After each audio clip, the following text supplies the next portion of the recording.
Ready to rock and roll? Yeah.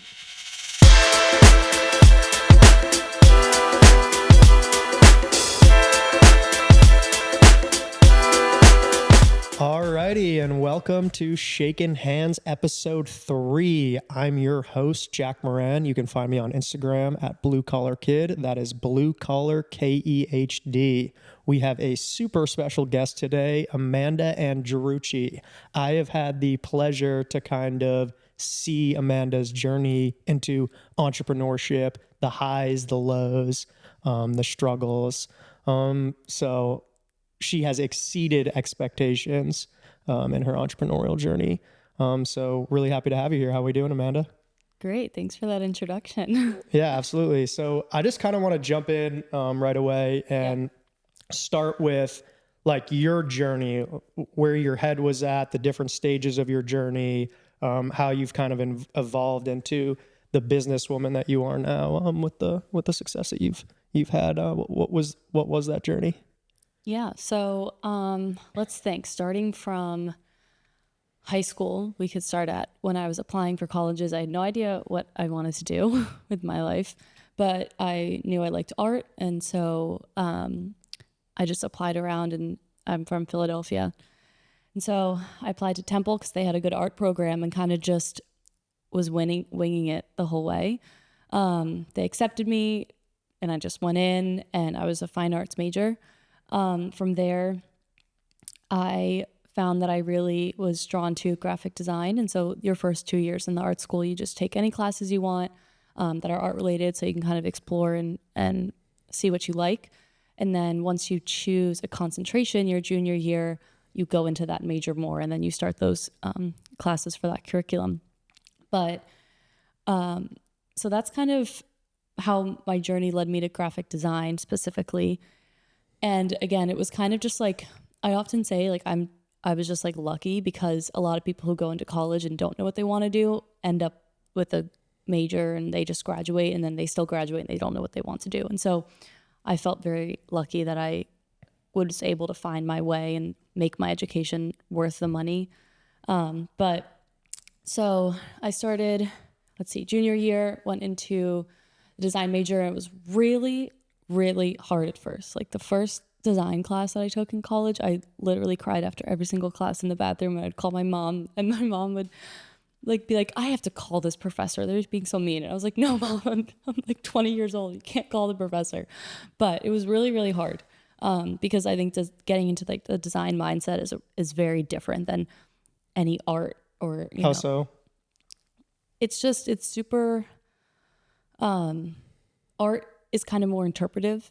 And yes, there are things you can do right, and there are things you can do wrong. There are technical skills you can learn in art, and it has its own difficulties. But with design, it was just a totally new way of thinking about approaching a project, the process, getting inspiration, using design trends to create something that matters to the project scope. My teachers would give us fake project scopes, like clients would. Something that inspires you, something that follows your style, something that makes sense for the specific needs of the project.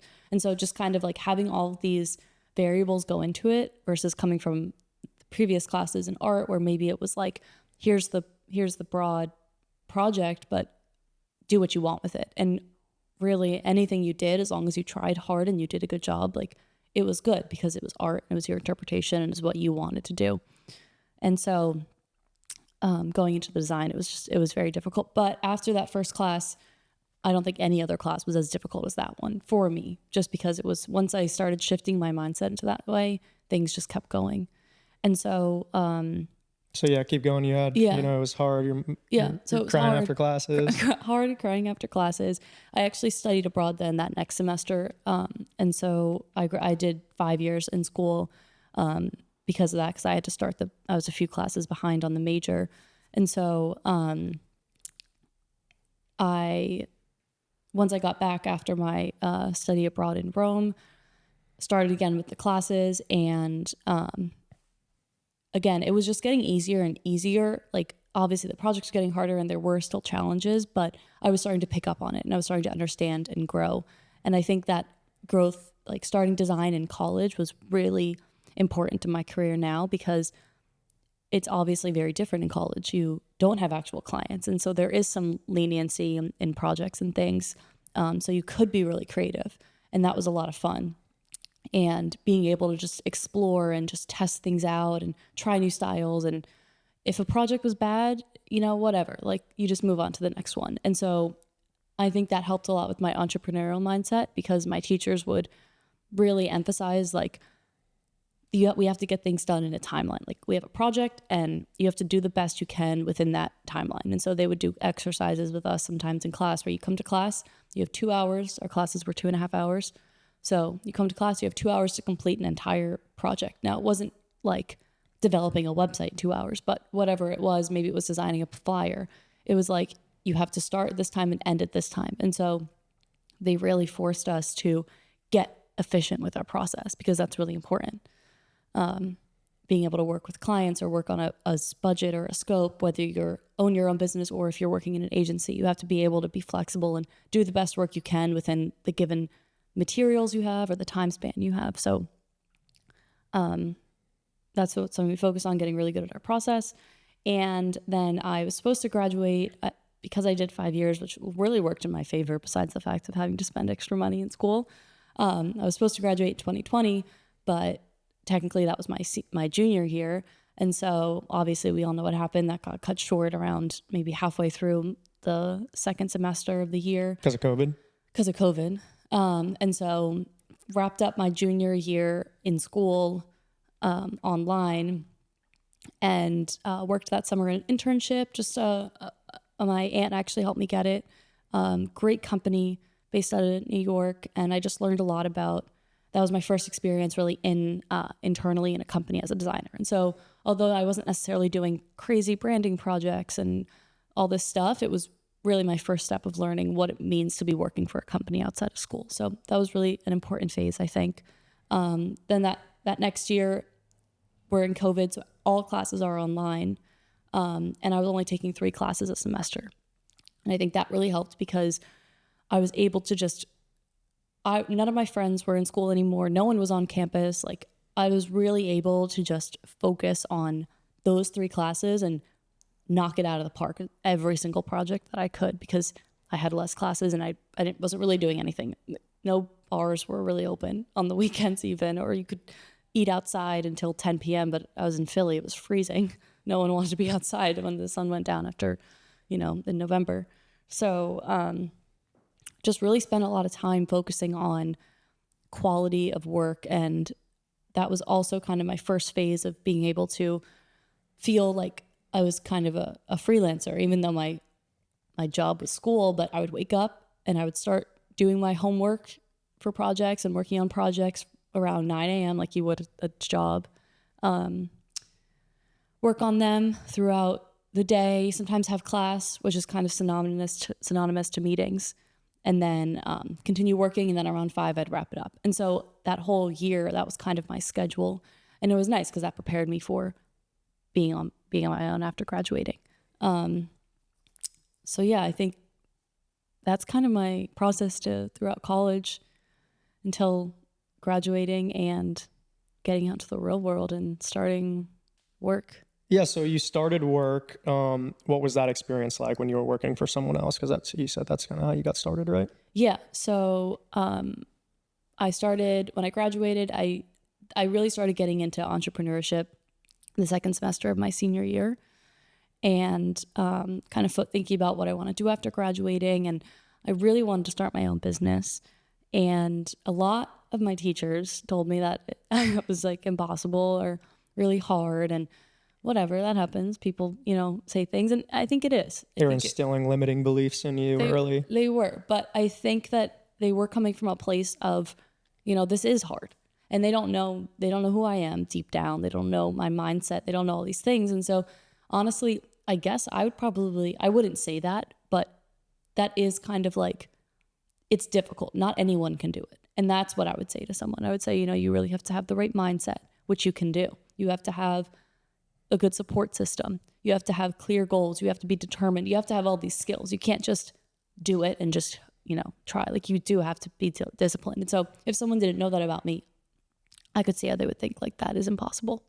And I talk to, entrepreneurs a lot about getting started, and it is really easy to be discouraged to go down that path of being an entrepreneur because it is such a rare breed and so many people don't make it. So when you go to the majority of people for advice, they're not going to have the wood to make it as an entrepreneur. And so when you go for that external feedback with the majority of people, it's going to be negative feedback, which I think could further discourage someone who may have the potential to be an entrepreneur to not go down that path. So if you are looking for, you're an entrepreneur out there looking to go down this path, don't look for advice from people who are working 9-to-5s. Look for advice from people who have made it as an entrepreneur, because the majority of people are going to discourage you. But that was a little bit of a sidetrack. But anyway, so you were working with the jobs.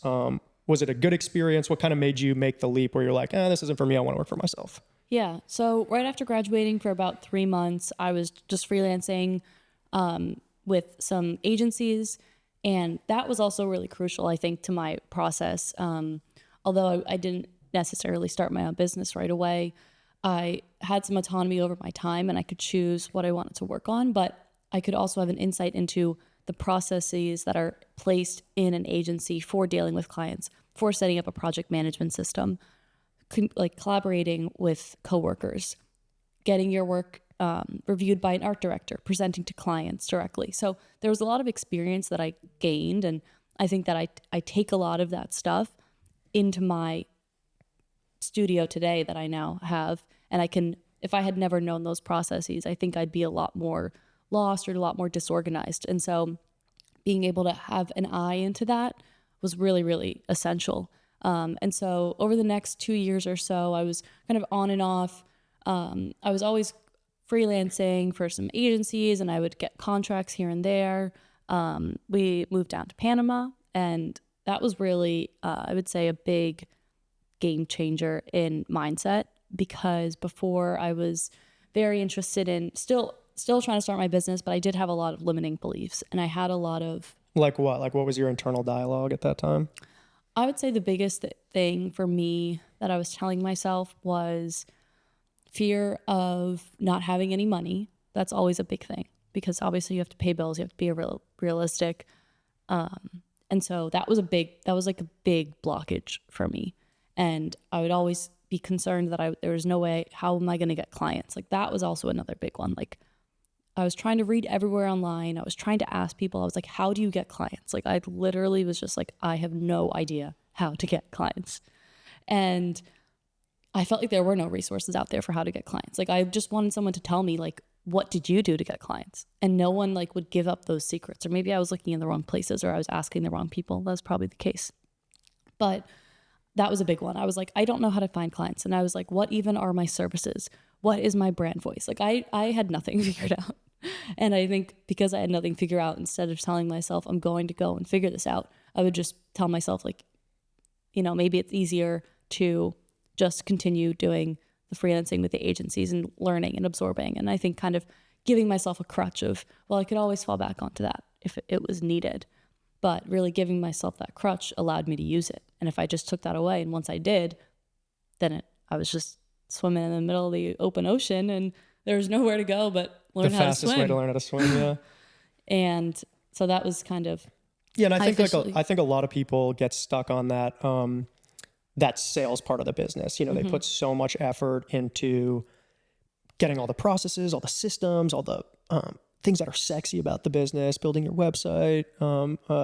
They spend so much time on this stuff, but when it comes to the sales is scary because you have to go out and actually present yourself. And I think we had like a lot of conversations about that. So go back to Panama again. So what was your like big realization? Like how did that internal dialogue change? So I actually think after Panama, things changed. I think in Panama, it was a lot of absorbing and a lot of learning. Obviously I met Jose at that time, he was on this podcast previously. And I learned just kind of a new way of thinking. But I really do think a lot of it came after, because Jose is still my mentor today, and we speak every morning, and he gives advice and he'll help me through things. So that I think came after, but I think the time spent in Panama was kind of a break in what I had been doing, because I moved down there. It's a new country. It's a new way of life. Things are much slower. It really felt like I was in a totally different world. I felt like very disconnected from the US, which was kind of nice for the time period and like what was. You didn't have that comfort anymore? Yeah, there was no comfort. You really threw yourself into the fire? Yeah. Thankfully, I do speak Spanish, so that was helpful. That was very helpful. And then also I studied and lived in other places and traveled, so it wasn't total culture shock. And but I think it was nice. It was like, okay, I'm just gonna go out there, and I'm moving to Panama for 4 months, and I'm bringing my dog, and I'm bringing everything that I own right now, and I'm not coming back until I am leaving here. Like I couldn't just go back and forth because I had my dog. I was like, we're going and we're full sending and we're being there. And so I think having that mindset for Panama was something that helped me with my mindset for when I officially started my own business. It was like, we're going full on for this. So Panama was kind of my first experience of like diving into it, sink or swim. And so you said that you had this like change in mindset, and you learned from Jose a new way of thinking. Yeah. What was that? If you could summarize, what was that? What was the takeaway?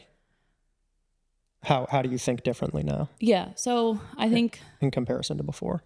Yeah, I think. I think it might make more sense to talk about when I actually took that leap. Okay. So, coming back from Panama, moving to Charleston, I worked. I had a full-time job. I had a restaurant job. I was working for EI, and I was trying to start my own business. So for about maybe 6 months, and the last 3 of those 6 months, like really intense, I was working like 4 jobs because I was working a full-time job to learn about being in a design studio. I was working the restaurant job to pay my taxes.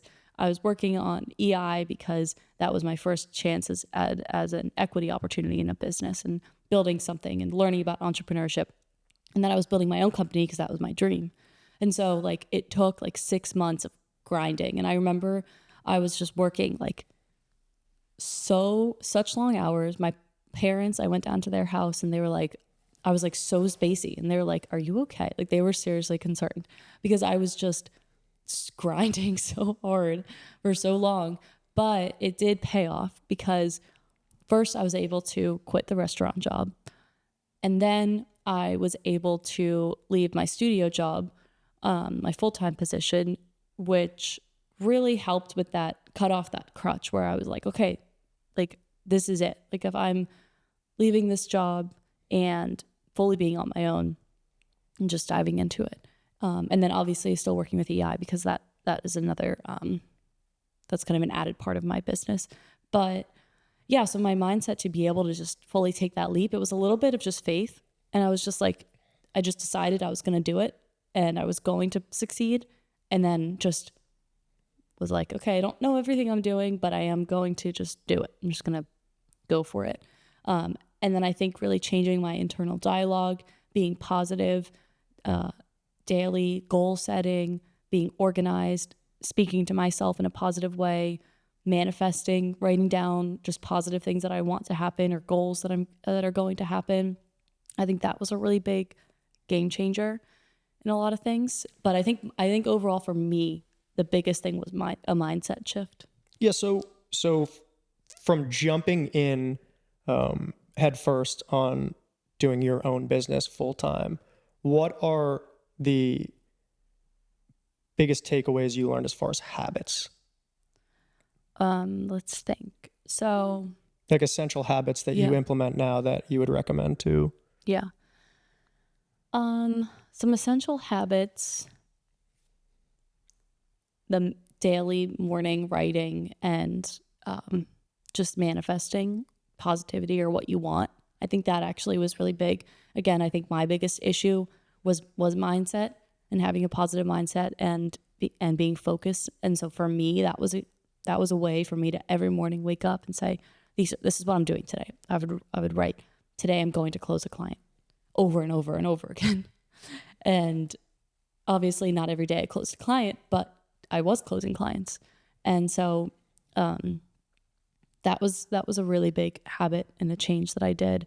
And then being organized was a really big one, and keeping up with the organization, because it's one thing to make a do list or set up your project management system and make it look all pretty. But then if you don't keep up with it, if you don't go in there every day and update your status and change due dates and follow it, then you got to start over again. So it was like being organized and doing that. And I'm sure you were traumatized by the disorganization that Jose and I have. Yes, I was. And I always say when I do things for your company and I'm trying to organize what you guys got going on over there, which is crazy because yours is a lot bigger. And then I take those practices to my company and it's just a lot easier by comparison. So it's kind of nice. It's like I'm in the turmoil with you guys, but then when I can go and be alone in my company, it's like, okay, I got this. I know what to do. So I think that was actually something every day that I look back on, and the things that I had to do for EI, because I was on the ground level there and I was tasked with these roles of setting things up. In the moment, they felt very stressful and overwhelming, and they certainly were because I had no idea what I was doing. But now that I'm building my company, I'm take all of the things that I did for EI and I'm putting them into my company, and it's just so much easier. Partly because my company's smaller and it's just me, or me and a couple of freelancers and some sales people, but also because I had already done it. And so I know that if I had to do this again for another company, the mistakes that I made for EI and the mistakes I made for mine would be a lot easier. And it just keeps getting easier and easier, but it was essential. And so that was big. And you're doing it from the beginning, which is good. Like when I jumped in, I didn't have that guidance. So I was just like with a shotgun, just blowing shit up. And now I have to clean up the mess now and get things organized and processes implemented. And that was a big thing I learned from Jose, is documenting those processes to take yourself out of the process. But what happens is if you wait to do it, now I have so many responsibilities within the company to implement the time to devote the time to organization is difficult. Whereas if I did it in the beginning and just always was implementing those processes and documenting things as I went along, then I wouldn't have to do the cleanup now. So that's something that I've seen with your company. You haven't had to deal with this turmoil that Jose and I deal with, because from the beginning, and I think, again, you learned it from being traumatized from our experience, your process is going a lot more smoothly. As far as like operations and setting things up, for sure. So it's nice. So I'll transition into like kind of where is your company at now? Like what does your day-to-day look like? Well, like what were the steps of building the business? Like what were the first things that you got implemented? And you can talk about like if it was the wrong decision or the right decision in your process, building the company, kind of the stages that you went through to get it to where it is now. And if there was anything that you would change. So if I would change anything in setting up my business? Just like what was the process that you went through when you were building the company from start to now? Obviously you didn't do everything perfect. So if you go, going through that process, explaining that process, if there's a step where you said like, I built this out and that was actually a waste of time. But just going through like, how did you build business out from the beginning? Yeah. What were kind of the stages? So I think the first stage happened when I was still in college, and I was like, I would say that I tried to start my business maybe 4 times. I tried to take that leap 4 times, but all 4 times I had a crutch, or I fell back, or I retreated because things got scary, and I went back, which is something you always say. But it's kind of the same as Airbnb failed 5 times before they launched officially, or like they I don't know what their exact story is, but it's like starting from the beginning. I bought this business book that designers had written, and I was like, okay, this is it. I have this Bible of these people. They own a great design studio and they wrote a business book. I'm going to read this and I'm going to copy it, and I'm going to have my business. Obviously it's not that simple. So that was my first step of like starting, but I think that contributed, because then that got my mindset shifting. Okay, I learned some things in the book and I realized things, and I was like, I found out there's a lot that I don't know. So that was kind of the first stage. And then a couple other times, just like not feeling fulfilled in my freelance jobs and wanting more and trying to take the leap. But then once I was in there, I was scared, so I would retreat.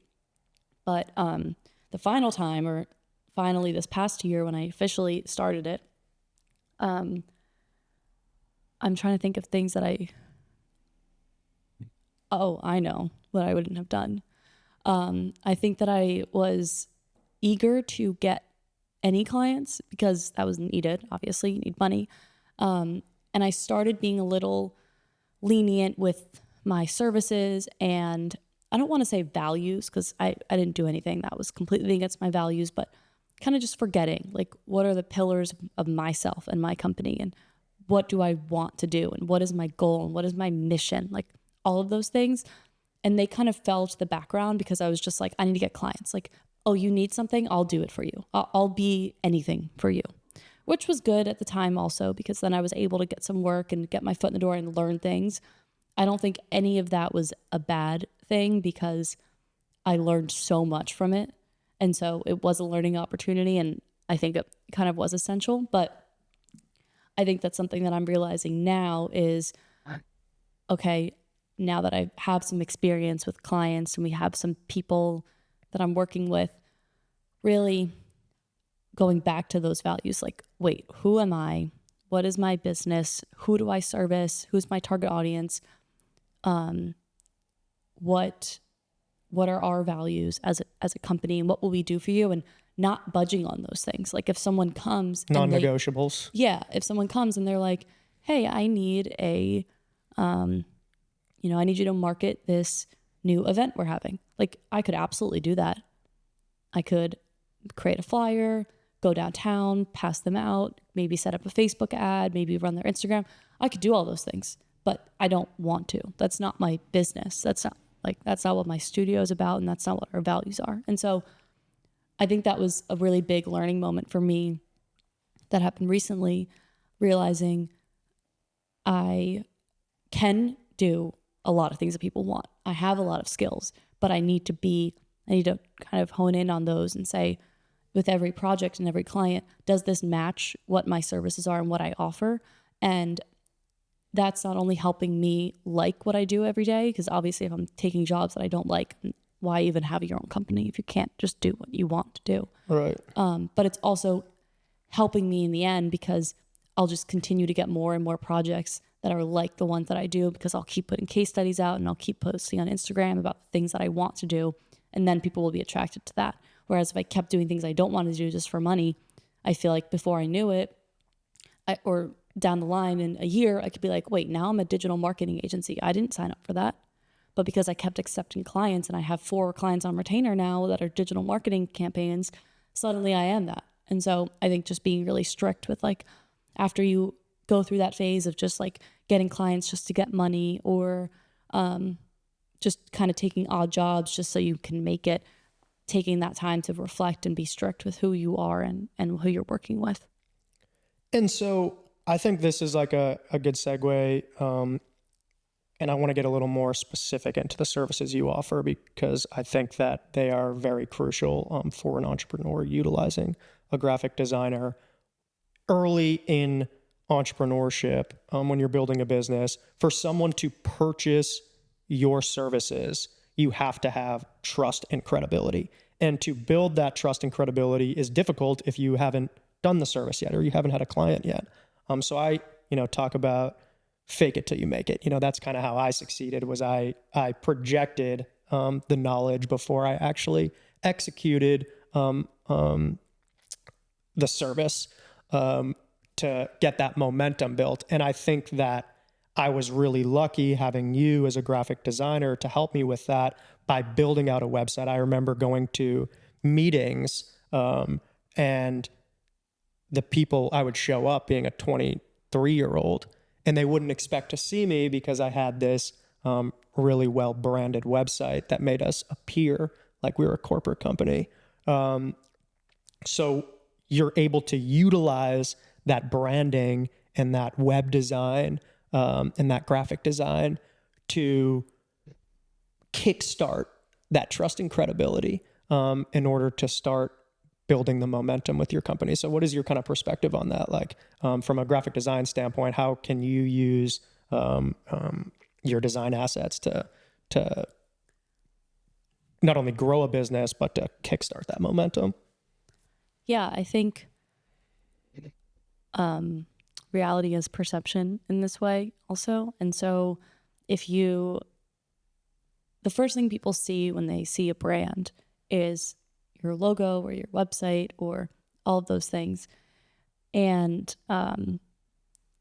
if you look like you're a small company, if you look like generic, you look like everybody else, if you don't really have your mission in order and you don't really know what you do and your copy is confusing, your website's not laid out well, and there's no contact us button and all these things, it is a lot more difficult to try to maybe reach higher value clients or clients that you want. And so I think that design in a startup is, I think it's essential, but I do think that some people, depending on their business, it depends on if it's something that they need a value from the get-go or if it's something that they can maybe think about year 2. And so I don't like try to bullshit people and just like sell people on design services just because I, obviously want to have them as a client. Like, I genuinely like to evaluate everyone's needs. It's better for them and it's better for me, because if you are a small candle making business, maybe you don't need a website to start. I'm not going to tell you need a website just so I can design it and take your money. But maybe you do need a really good logo, or you need a little business card or flyer to be able to hand out to people.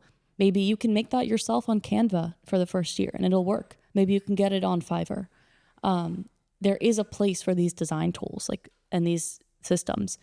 And I don't like to try to convince people that they need them. It's kind of like, when you're ready to take that next step and have things, then you will know when it's time to not use Fiverr, when it's time to not just use Canva and just try to clip something together. And so I think for your business, because you were stepping into this industry and you were young and you needed to look like a certain way, I think it was essential that you had a designer with you and making presentations and proposals and a website and a logo, because otherwise you would have never survived. So I think it really depends on the industry and who the person is and where their specific market is and who their audience is, to what level they need design work, whether it's from day one of the business or if it's, in 2 years when you've grown, you have some money and you start having a budget for marketing and design. What is the difference between marketing and design? So this is something that I think a lot of people are confused about, and working with a lot of small businesses, people who wear a lot of different hats, I think that it's stressful for them to try to think about and understand the difference. But for me, this is not a definition from the dictionary. But really, design is focused on taking your mission and your values and who you are and talking to your audience and displaying that in a way that is digestible to people and is understandable, and their visuals match the words that you use and who you are. And so it's really that visual component, in its simplest terms, making things look good, but for a reason. What is good design? What does it take to be a good designer? What does it take to have good design? What are the kind of... Well, let me do the difference between design and marketing. Okay, all right. And so that's kind of design, is kind of that first half of it. And it goes hand in hand with marketing. Marketing is kind of taking that and deploying it to the correct people so they can see your design or your beautiful email. Let's say we'll go down the path of email marketing, taking that and making sure the automations are set up in MailChimp so that it fires to the right person at the right time so that they're most likely to convert and buy your products. And so it's kind of that whole thinking of taking this beautiful thing that you have done and this setup that you have for your brand. The design is setting it up and getting everything in order and making sure that it's looking good, and then deploying that at the right time is kind of the marketing side. They do go hand in hand, because if you have a beautiful design, but no one in the world is seeing it, it's not going to the right people at the right time, then it's just sitting here almost like a work of art. Like, okay, you have a great logo, but are you making any money? Maybe not. So you need the marketing. And then the other way around, you could have a great marketing team, but they don't have any eye for design. There's no hierarchy in the type. People can't really understand and digest what you're saying. The copy isn't making sense. your logo looks generic, or it doesn't actually match who you are as a business, and it doesn't resonate with your audience. And maybe your logo looks like it's a business for people who are 55 plus, but actually it's a business for people who are 18. And people judge a book by its cover. And so you need to make sure that first initial 2-3 seconds someone's looking at your brand, it's cohesive and it makes sense and it brings them in. And then the marketing is going to convert them to buy. And so they're separate, but they fall under the same umbrella, and they do work together, and they are both essential. And I really like your slogan, where creativity meets profitability. I think that for me, as a business owner, I have a lot of people that contact me about marketing and, those services, and it won't even pique my interest if you can't show me how that marketing or that design is going to correlate to revenue, because that's what pays the bills. That's what drives the business. So if you can't show how that has a direct correlation to revenue, it's not valuable. But back to my other question that I had, apologize, I interrupted you with. Okay. What makes good design? What makes, a good designer, but also what makes something, designed well? So I'm not an expert in this industry, and there's a lot of really talented designers that are a lot older than me and know a lot more than me about this topic. And so I'll just speak from my own experiences and what I know so far. But I definitely think that good design, that's an opinion. The word good is an opinion, if you think something's good or bad or not. Yeah, it's abstract. And so something that I've really learned is, if you're working with clients, and all of us designers are, and if we're not working with clients and we're just doing things and making things look pretty, then that's art. So that's another conversation, what's art and what's design. But design, you're working with clients, you're conveying a message, you're making sure it's clear, you're making sure it looks good. That's really important part of it. And so it's hard to say in one way what is good design, because good design can look different to different people. I've showed people different designs, and one's made by a premier design studio and one's made probably by someone in Canva, and they can't tell the difference. And they're like, oh, that thing looks good. And to me, I'm like, oh my God, that's awful, because I know about design and things. And so it's hard to say what is good design. And I think that's kind of speaking more to like designers. Like if we were at a design conference right now, we could talk day and night about what is good design and what are the trends and all these things. But there does come a point when you are working with a business, and there's obviously standards, and there are just things that we know to be true in design school, and certain layouts that work, or typefaces that are made by somebody randomly and they're bad, and just like arguably bad. And there are ones that are good. And so I think there's really this difference between like, who you're working with, and what the outcome is and what the goal is, and who the audience is, and all those things that can go into what makes a design something good design. But I would just say basic principles of design are what makes good design. And I don't know those off the top of my head. Maybe I should. And we're kind of running out of time here, so I'll wrap it up. I got, one or two more questions, but what you said, like, I'm not the most experienced. There's people that are a lot older than me. And I think we've talked about how there's a lot of people that have been in the design industry for a while, but they're not keeping up with the trends. What are kind of like the new trends in design right now that can be implemented for someone who's a new entrepreneur, or things that you think are important shifts in the industry? Yeah, I think it probably makes more sense on this podcast to talk about what is important as an entrepreneur when it comes to design, because it is a huge part of your business, and sometimes you don't always have the budget to hire a professional designer, and that's fine. Like everyone has a different stage of their business, and so I think as an entrepreneur, if you needed to get going with some sort of design, I would say the essential things that you need is obviously a logo. And I think you absolutely want to make sure that if you're investing in a logo, that it makes sense for your budget at that time. And so I have experience with a company who before they even started, they invested $10,000 in a logo. And that's just not practical. Like, that's maybe the money you should invest in a rebrand after you've had success for 3, 4, 5 years and you have a marketing budget, unless you get funded from someone or you're just rich.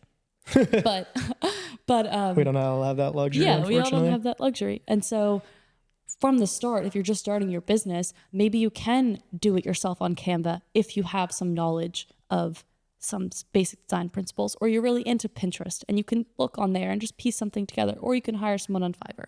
So I would say at the start of your business, it always makes sense to spend less on it, because you don't want to invest $10,000 and then 2 years down the line, you actually changed your entire business, but now your logo made sense for what you thought was happening on day one. Now it's day 365 and it's completely a different business. And now your $10,000 logo makes no sense and you have to just throw it in the trash. So really making sure that you're branding yourself at the right time and investing the right amount of money. And then I would say a couple other things that are really needed to start a business are a website. Again, you can either do that yourself on Squarespace, and when you have the time and money to invest in a design studio, then you can take it to the next level. You can add animations, you can have proper landing pages and correct marketing funnels set up and back-end integrations, and all those fun things when the time's right, to help you grow your business and take it to that next level. And then also some sales materials is really important, whether that's Instagram posts, if you're marketing on there a lot, if it's in-person documents that you're printing out and handing to people, or mailers.